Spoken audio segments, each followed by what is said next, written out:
went to Smith's Lake for 5 days and 4 nights, but I took this on as a perspective of it being a retreat.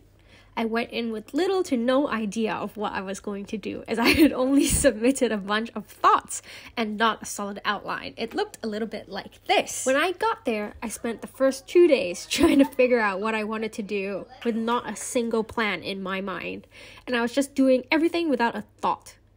So on the first day, I got into my wellies that I got from the shed here and donned on my fisherwoman outfit, and I went by the lake to catch some moon snail eggs for fun, since I was interested in doing a research project on that initially, as you have seen from my outline. And then I saw some pelicans flying around. And on the third day, it was finally time for me to head out to the swamp and try my hand at sieving for some yabbies. Here, they have the eastern swamp crayfish, which you will see are the species that I caught here. And so I returned with around 24 of them, as one died on the way back, probably because I sieved its head off or something. I don't know what happened, but I began to formulate my real research question. So I settled on researching more about the eastern swamp crayfish and how they would interact with each other socially.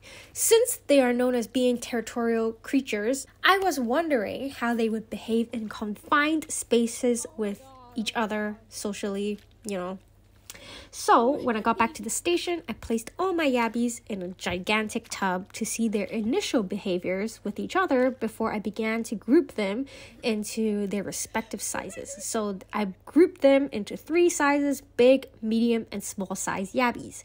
I also had to separate the ones with no claws, and some of them only had 1 claw, as this wouldn't be a fair part of my study if one yabby had 1 claw and was tiny and the other had 2 claws and was huge.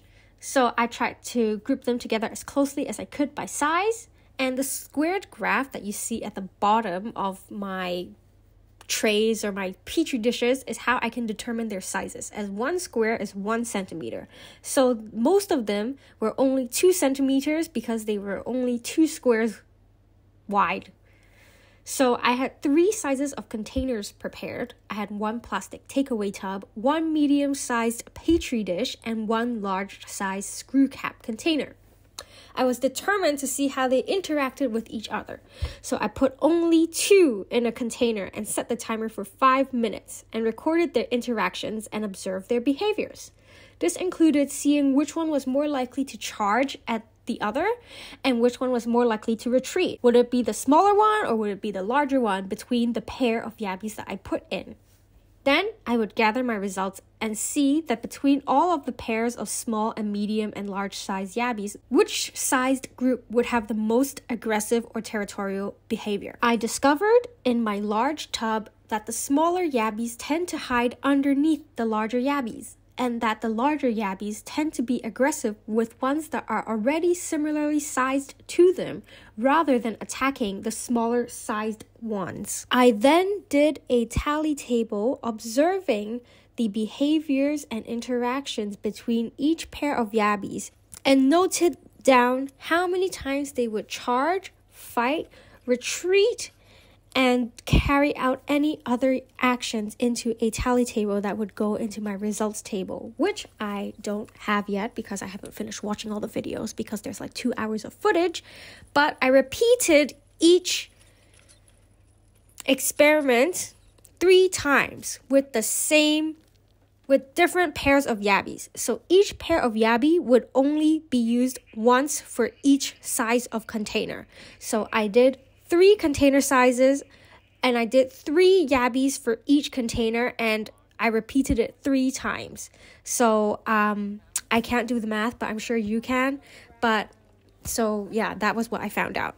So that's the end of my research video. I hope I answered some question to some extent about my eastern swamp crayfish, and you got to see me go on this night walk here, which was cool. It was my first time doing a night walk in my life, in the bushes and stuff, which was quite interesting. And this is Russell taking the lead with his torch, and we were in a race against time to get back to the station because we could see the thunder and the lightning in the distance. And here is the SWAT team hard at work. These are like termites or something, I don't know. The ones that dropped their wings, they were all over everywhere, and it was terrible. That